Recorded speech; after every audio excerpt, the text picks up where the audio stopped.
दोस्तों, अगर आप भी रोहित शर्मा को एक खतरनाक बल्लेबाज मानते हैं तो हमारी इस वीडियो को लाइक जरूर कीजिएगा। दोस्तों, श्रीलंका के कप्तान दसुन सनाका की दमदार बल्लेबाजी के दम पर श्रीलंका ने 183 रनों का विशाल स्कोर खड़ा किया और इस विशाल चुनौती को बौना साबित करते हुए श्रेयस अय्यर की आक्रामक पारी के दम पर टीम इंडिया की जीत के दरवाजे पर खड़ी है। किस तरीके से श्रीलंकाई गेंदबाजों पर कहर बनकर टूटे पहले श्रेयस अय्यर, वो तो हम आपको बताएंगे ही, लेकिन उससे पहले आप सभी को क्या लगता है कि रोहित शर्मा और ईशान किशन में कौन है खतरनाक बल्लेबाज?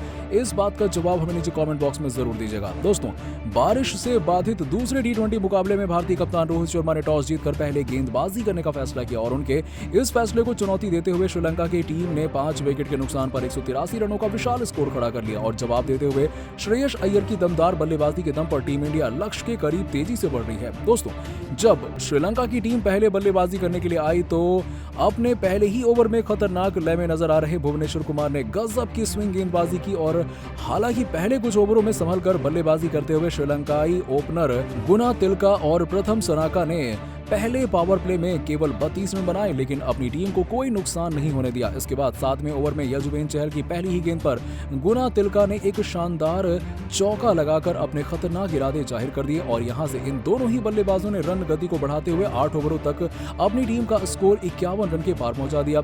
लेकिन इसके बाद गेंदबाजी करने आए रविंद्र जडेजा की पहली 3 गेंदों पर गुना तालिका ने ताबड़तोड़ अंदाज में 16 रन बना डाले और उसके बाद चौथी गेंद पर छक्का लगाने के चक्कर में बाउंड्री पर खड़े वेंकटेश अय्यर को कैच दे बैठे और रविंद्र जडेजा ने 1 विकेट लेकर इस मुकाबले में भारतीय टीम की वापसी कराई।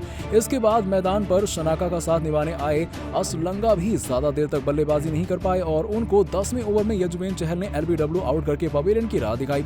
इसके बाद श्रीलंका की टीम अभी संभल पाती और तमिल मिशारा को हर्षल पटेल ने कप्तान रोहित शर्मा के हाथों कैच आउट कराकर श्रीलंका को एक और झटका दे दिया। इसके बाद निशंका और कप्तान दसुन सनाका की ताबड़तोड़ बल्लेबाजी के दम पर श्रीलंका ने 20 ओवर की समाप्ति के बाद 5 विकेट के नुकसान पर 183 रन का विशाल स्कोर खड़ा कर दिया। और आपको बता दें कि आखिरी कुछ ओवरों में कप्तान सनाका ने अपने सनक के आगे सभी भारतीय गेंदबाजों को बेबस कर दिया और उन्होंने महज 19 गेंदों में ही ताबड़तोड़ अंदाज में 47 रनों की तूफानी पारी खेली और हर्षल पटेल की एक गेंद पर उन्होंने 104 मीटर का लंबा छक्का लगा दिया। दोस्तों, 184 रनों का विशाल लक्ष्य का पीछा करते हुए दुष्मंता चमीरा की तीसरी गेंद पर पहले मुकाबले के हीरो रहे ईशान किशन ने एक बेहतरीन चौका लगाकर अपने इरादे जाहिर कर दिए। लेकिन इसके बाद इसी ओवर की आखिरी गेंद पर चमीरा ने कप्तान रोहित शर्मा को क्लीन बोल्ड करके भारतीय पारी की उम्मीद को तगड़ा झटका दे दिया और महज 1 रन बनाकर रोहित शर्मा पहले ही ओवर में पवेलियन जा चुके थे और यहां से भारतीय टीम की जीत थोड़ी मुश्किल नजर आ रही थी। लेकिन इसके बाद मैदान पर ईशान किशन का साथ निभाने आए पिछले मुकाबले में धुआंधार बल्लेबाजी करने वाले श्रेयस अय्यर ने एक शानदार स्ट्रेट ड्राइव लगाकर यह बता दिया कि वो आज भी खतरनाक बल्लेबाजी करने के मूड में है। इसके बाद ईशान किशन ने भी एक चौका लगाकर भारतीय उम्मीदों को बरकरार रखा और यहां से दोनों ही बल्लेबाजों ने बेहद ही संभल कर बल्लेबाजी करते हुए 3 ओवरों में टीम का स्कोर 1 विकेट के नुकसान पर 23 रनों के पार पहुंचा दिया, जिसमें ईशान किशन ने 2 चौके के साथ ही 10 गेंदों में 14 रन बनाए तो वहीं 6 गेंदों में 5 रन बनाए और इसके बाद चौथे ओवर की पहली ही गेंद पर लाहिरी कुमारा की एक तीखी बाउंसर जोर से जाकर ईशान किशन के हेलमेट पर लगी और ऐसा लगा कि वो गंभीर रूप से चोटिल हो गए। लेकिन जब उन्होंने बोला कि वो ठीक है तब जाकर सभी के जान में जान आई और उसके बाद अगली ही गेंद पर उन्होंने लाहिरू कुमारा को एक ताबड़तोड़ शॉट लगाकर जवाब देना चाहा, लेकिन हवा में गेंद फाइन लेग की तरफ चली गई और किशन कैच आउट होने से बाल बाल बच गए। और आपको बता दें कि पहले मुकाबले में श्रीलंका के गेंदबाज इस दूसरे मुकाबले में बेहतरीन गेंदबाजी कर रहे हैं, लेकिन कुमारा की चौथी गेंद पर श्रेयस अय्यर ने एक शानदार कट लगाते हुए बेहतरीन चौका लगाकर यह दिखा दिया कि भारतीय गेंदबाज हार मानने के मूड में तो बिल्कुल नहीं है। 4 ओवरों में 30 रन बनाकर भारतीय टीम धीरे धीरे 183 रनों के लक्ष्य की तरफ बढ़ रही है और मैदान पर एक बार फिर से श्रेयस अय्यर ने आक्रामक रुख अख्तियार करते हुए 5वें ओवर की आखिरी 3 गेंदों पर लगातार 3 चौके लगाकर देखते ही देखते वो 14 गेंदों में 23 रन के स्कोर पर पहुंच गए। और आपको बता दें कि उन्होंने चौथे और 5वें गेंद पर शानदार पुल शॉट लगाए तो वहीं आखिरी गेंद पर बेहतरीन स्ट्रेट ड्राइव लगाकर चौका लगा दिया और 5 ओवरों की समाप्ति के बाद टीम इंडिया 44 रनों के पार पहुंच गई। लेकिन इसके बाद लाहिरू कुमारा ने 66वें ओवर की पहली गेंद पर ईशान किशन को कैच आउट कराकर पवेलियन की राह दिखाई और ऐसा लग रहा है कि हेलमेट पर गेंद लगने के बाद ईशान किशन मानसिक रूप से थोड़ा परेशान थे। हालांकि इसके बाद मैदान पर बल्लेबाजी करने आए राजस्थान रॉयल्स के कप्तान अपनी फॉर्म को तलाशते हुए नजर आ रहे हैं और वहीं दूसरी तरफ आक्रामक रुख अख्तियार करते हुए 10वें ओवर में गेंदबाजी करने आए कप्तान सनाका की 2 गेंदों पर छक्के लगाकर और उन्होंने खतरनाक बल्लेबाजी करके टीम का स्कोर 10 ओवर की समाप्ति तक 80 रन के पार पहुंचा दिया, जिसमें श्रेयस अय्यर ने धमाकेदार अर्धशतक लगाया और अपनी इस पारी में उन्होंने 5 बेहतरीन चौके लगाए और साथ ही साथ 2 गगनचुंबी छक्के भी लगाए और यहां से टीम इंडिया को जीत के लिए 94 रनों की दरकार है। और जिस तरीके से ये दोनों बल्लेबाज बल्लेबाजी कर रहे हैं उसको देखते हुए ऐसा लग रहा है कि भारतीय टीम इस मुकाबले को आसानी से अपने नाम कर लेगी। तो दोस्तों, श्रेयस अय्यर की खतरनाक बल्लेबाजी को आप 10 में से कितने नंबर देंगे, इस बात का जवाब हमें नीचे कमेंट बॉक्स में जरूर दीजिएगा। दोस्तों, आपको बता दें कि मैन ऑफ द मैच बनकर श्रेयस अय्यर ने अपने बयान में कहा, ये वाकई में एक शानदार लम्हा है, एक ऐसे मुकाबले में अपनी टीम को जिताना जहां पर जीत नामुमकिन लग रही थी। ये किसी बल्लेबाज के लिए किसी सपने से कम नहीं होता। मैन ऑफ द मैच के अवार्ड से मिलने से ज्यादा खुशी इस बात की है कि ऐसे मुकाबले को जीत पाए हैं जहां पर भारतीय क्रिकेट टीम की जीत की कल्पना कोई कर ही नहीं रहा था। क्रिकेट अनिश्चितताओं का खेल है।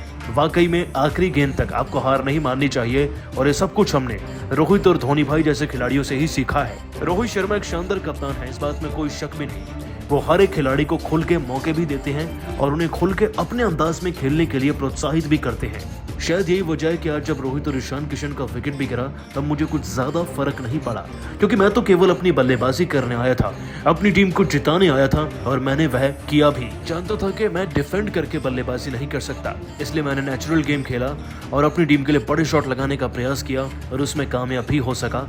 लेकिन इस सब में कहीं ना कहीं रोहित भाई का काफी ज्यादा अहम योगदान है। उन्होंने पिछले कुछ समय में पर्सनल तौर पर मुझे बहुत ज्यादा एनकरेज किया है और उसका नतीजा हम सबके सामने है। उम्मीद है कि हम इस सीरीज को 3-0 से जीतेंगे। दोस्तों, श्रेयस अय्यर ने जो बैटिंग करी है ना, उसे 10 सालों तक याद किया जाएगा, क्योंकि धर्मशाला के इस मैदान में श्रीलंका ऐसे फाइट बैक करेगी किसी ने सोचा नहीं था, लेकिन उल्टा श्रेयस अय्यर जिता देंगे ये भी किसी ने नहीं सोचा था।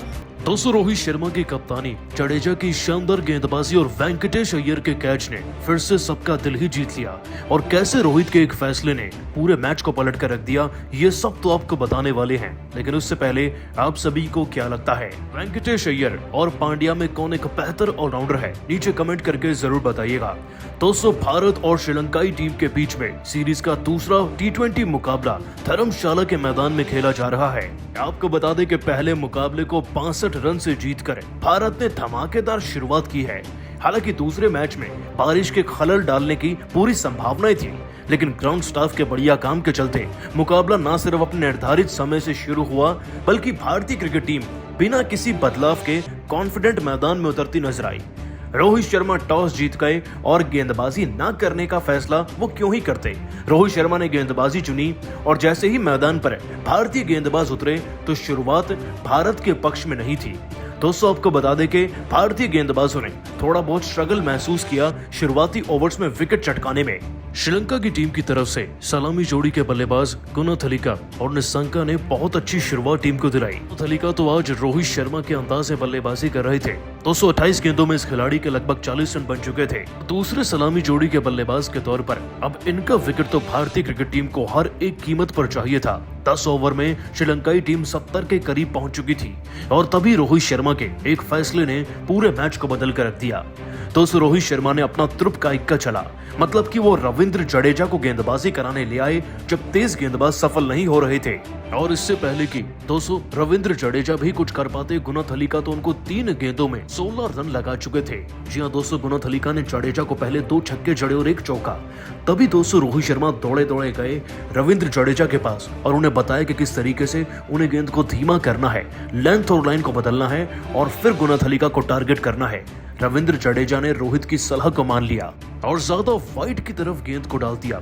गुनाथलिका ने दोस्तों इस गेंद पर भी बड़ा शॉट खेलना चाहा और यही उनकी सबसे बड़ी गलती साबित भी हो गई। आपको बता दें कि उन्होंने बड़ा शॉट तो खेला, लेकिन गेंद ऊंचाई में ज्यादा ऊपर चली गई और अब सारी मेहनत थी लॉन्ग ऑन पर खड़े फील्डर की। दोस्तों आपको बता दें कि लॉन्ग ऑन पर वेंकटेश अय्यर तैनात थे, जिनकी फील्डिंग शायद उतनी बेहतर नहीं समझी जाती, लेकिन आज इस खिलाड़ी ने सबको गलत साबित कर दिया। आपको बता दें कि वेंकटेश अय्यर ने एक खतरनाक डाइव लगाकर इस कैच को पकड़ा। डाइव ऐसा था कि मानो वो चोटिल भी हो सकते थे, लेकिन वेंकटेश अय्यर ने इस कैच को पकड़ा और भारत को सबसे बड़ा विकेट दिला दिया। दोस्तों तारीफ बनती है वाकई में रोहित शर्मा की मास्टरमाइंड कप्तानी की, रविंद्र जडेजा की गेंदबाजी की और वेंकटेश अय्यर के इतने शानदार एफर्ट की, जिससे भारतीय क्रिकेट टीम को ना सिर्फ सबसे बड़ा विकेट मिला बल्कि ये मोमेंट मैच टर्निंग मोमेंट भी बन गया और गुना थलीका का विकेट ना सिर्फ पहला विकेट बना बल्कि भारतीय टीम के लिए वो सबसे बड़ा विकेट मिला जो कि जीत का रास्ता तय कराएगा। परंतु दोस्तों आप सभी को क्या लगता है, वेंकटेश अय्यर के कैच को, रविंद्र जडेजा की गेंदबाजी को और खास तौर पर रोहित की कप्तानी को आप 10 में से कितने नंबर देंगे? नीचे कमेंट करके जरूर बताइएगा और ऐसी सभी ताज़ा खबरों के लिए अभी सब्सक्राइब कीजिए हमारे चैनल को। धन्यवाद।